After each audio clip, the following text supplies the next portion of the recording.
you know what my hat has in common with this and this?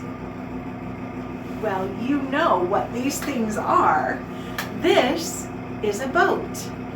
Did you know that when mankind first was on the earth, they wanted to be on the water, and so they learned how to make boats.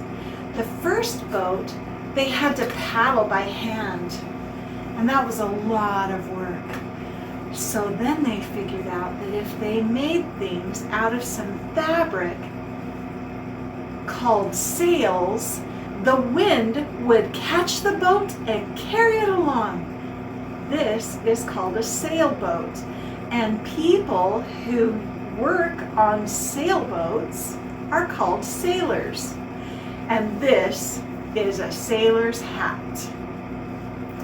The funny thing about this kind of hat is that because it kind of looked like this, they started calling this a Dixie cup hat. This is a real Dixie cup, and this is a Dixie cup hat. Isn't it funny how things get their names? Like a sailor's hat being called a Dixie cup hat? What about this little candy? This candy is called a kiss. Do you know why this got called a kiss?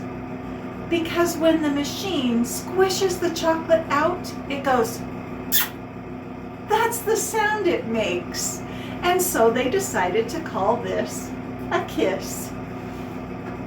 That's so funny. We get names in all different kinds of ways, don't we? If we use a bar of soap, it is often called a cake of soap.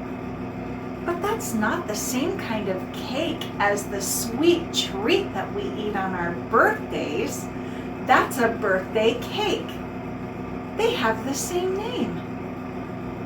What about a pancake?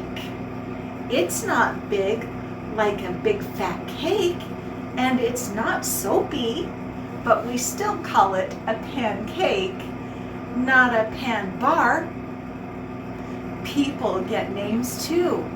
Do you know where you got your name? My first name is a name that my mother loved, but my middle name is the same as my mother's name.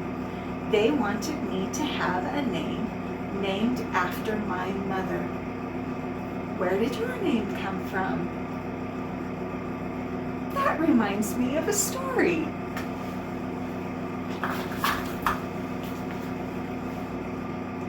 Alma, and how she got her name.